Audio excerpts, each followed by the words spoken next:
अब हम problem number 6.4 two 10 kg masses are suspended at the two ends of the rope.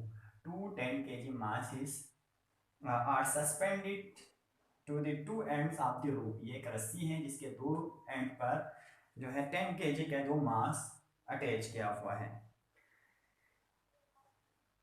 The pulley is attached to a chain which goes to the ceiling. छत से जो है एक जंजीर के साथ चेन के साथ ये इस पुली को अटैच किया हुआ है.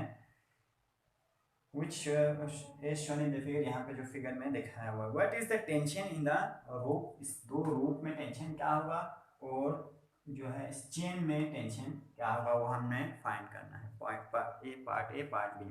पार्ट ए में हमने इस दो रस्सी पे जो लगने वाले फोर्स हैं उसको हम टेंशन भी कह सकते हैं. ये टेंशन है T1 और इसको हम T2 कह सकते हैं. ये T1 है, ये T2 है, इसको हम T3 कहेंगे. तो T1 फाइंड करना है और T2 फाइंड करना है, T3 फाइंड. T भी क्या है? टेंशन भी एक किस्म के फोर्स हैं.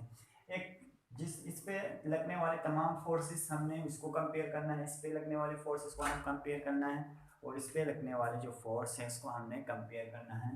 तो इस तरह हम फाइंड कर सकते हैं. तो सबसे पहले हम इस रस्सी पे लगने वाली T1 पे लगने वाले फोर्स को हम फाइंड कर लेते हैं. तो इस पे लगने वाले फोर्स, मास 1 पे जो फोर्स लग रहा है वो आप देख रहे हैं. इस पे एक तो ग्रेविटी का फोर्स, वेट की वजह से जो ग्रेविटी का फोर्स लग रहा है, और दूसरा फोर्स ऊपर से टेंशन, रस्सी का जो टेंशन है रोप का, तो वो बराबर होना चाहिए आपस में. तो नीचे जो लग रहा है वो वेट नीचे की तरफ लग रहा है, तो ये दोनों बराबर होना चाहिए.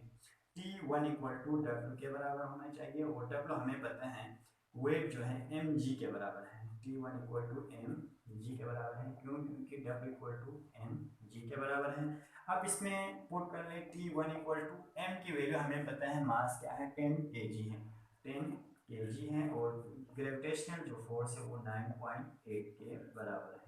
अब इसको आप कैलकुलेटर से मल्टीप्लाई कर दें तो 10 मल्टीप्लाई 9.8 जो है मल्टीप्लाई कर लेंगे तो क्या आएगा? 998 न्यूटन आएगा. क्योंकि टेंशन पे एक टाइप्स का फोर्स है तो ये न्यूटन में आएगा आंसर. इसी तरह T2 बिल्कुल सेम ही आएगा. T2 आप फाइंड करना चाहें तो वो भी, ये A है हमारे पास.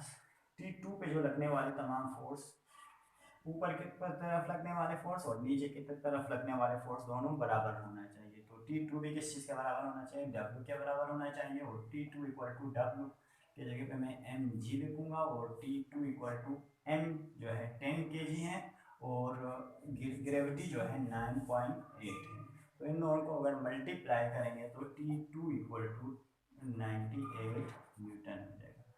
T2 और T1 और T2 दोनों सेम आया 98 न्यूटन, 98 न्यूटन. तो ये हमसे पूछा गया था पहले पार्ट में, 6.4 के पहले पार्ट में, कि रस्सी पे लगने वाली जो टोटल फोर्स हैं वो कितने हैं. तो 98, इस रस्सी पे भी जो टेंशन लग रहा है वो 98 न्यूटन है और इस रस्सी पे भी जो टोटल टेंशन लग रहा है वो 98 न्यूटन है. अब हमने इस चेन जो पुल्ली और सीलिंग से जो है छत से अटैच किया हुआ है उसके जो टोटल टेंशन है वो हमने फाइंड करना है, जो कि हमने नाम दिया हुआ है T3. इसको पार्ट बी में पूछा गया है तो हम T3 फाइंड करना है.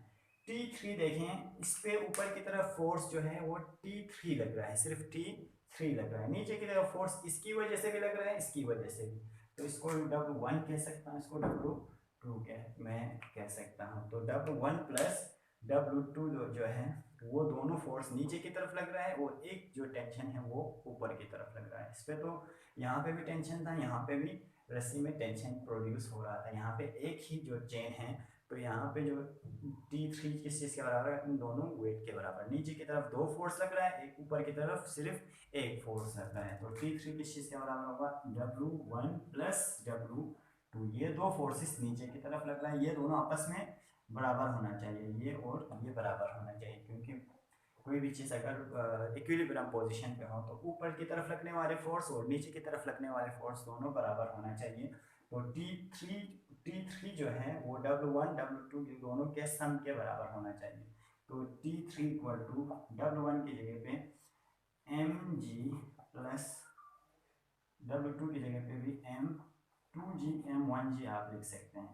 T3 इक्वल टू M1 जो है 10 है और G जो है 9.8 है, प्लस M2 भी 10 है और G जो है हमें पता है 9.8 है। इसको इसके साथ मल्टीप्लाई कर लेंगे तो 98 आएगा, प्लस इसको इसके साथ मल्टीप्लाई करें तो 98। इन दोनों का सम जो है वो 8 को 8 के साथ 8 कर लेंगे तो 16 आएगा। 1 लिख लिया, 9 को 9 के साथ 8 कर लेंगे तो 18 हो जाएगा और 1 कैरी 196 न्यूटन। ये आपके पास जो टोटल टेंशन है इस चेन में जो प्रोड्यूस होते हैं वो हमारे पास क्या है 196 न्यूटन। ये हमारे पास प्रॉब्लम नंबर 6.4।